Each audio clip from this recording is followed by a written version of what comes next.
আসসালামু আলাইকুম রহমতুল্লাহ। প্রিয়দিনী ভাই বোনেরা, আজকে আপনাদেরকে এমন একটি দোয়া শিখিয়ে দিব, যে দোয়াটা শাইখুল হাদিস আল্লামা হাফিজ ইবনে তামিয়া রহমতুল্লাহ আলাই তিনি বলেন, এই দোয়াটা যদি কেউ কয়েকদিন নিয়মিত আমল করে, আল্লাহ পাক রব্বুল আলামিন তাদেরকে গুপ্ত ধন হাতে দিবেন। সুবহানাল্লাহ। তো তিনি অনেক বড় একজন বুজুর্গ। তো বুজুর্গ যারা, তারা যে দোয়াগুলো যে আমলগুলো করে তারা ফল পেয়েছেন, পরীক্ষিত আমল, এই আমলগুলোই তারা মুসলিম উম্মাকে জানিয়েছেন।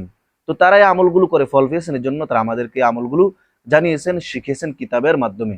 এই জন্য আমরাও যদি আমলটা নিয়মিত কয়েকদিন করি, তাহলে অবশ্যই অবশ্যই আল্লাহ তাআলা আমাদেরকেও গুপ্তধন দিবেন। তবে তিনি বলেছেন এই গুপ্তধন কি, আল্লাহ তাআলা কিভাবে দিবেন, এটা আল্লাহ তাআলা বলে নাই। আল্লাহ তাআলা বলেছেন গুপ্তধন দিবেন।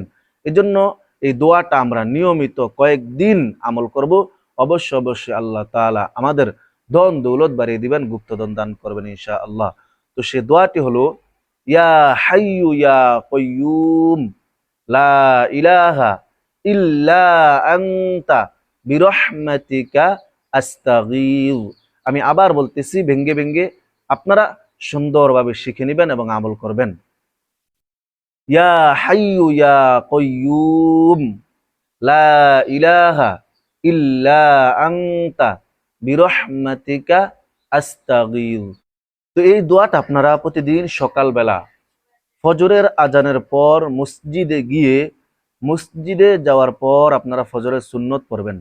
সুন্নত পড়ার পর এই দোয়াটা আপনারা 40 বার পড়বেন। এই দোয়াটা 40 বার পড়বেন। পড়ার পর আপনারা জামাতের সাথে নামাজ পড়ে তাসবিহ তাহলিল পর আপনারা বাড়িতে চলে যাইবেন। এভাবে কয়েকদিন যদি আমল করেন প্রিয় ভাইয়েরা আমার, আপনারা অবশ্যই অবশ্যই ফল পাবেন। আল্লাহ তাআলা আপনাদেরকে গুপ্ত ধন দান করবেন। আল্লাহ পাক রব্বুল আলামিন আমাদেরকে আমল করা তৌফিক দান করেন। আমিন। আসসালামু আলাইকুম ওয়া রাহমাতুল্লাহ।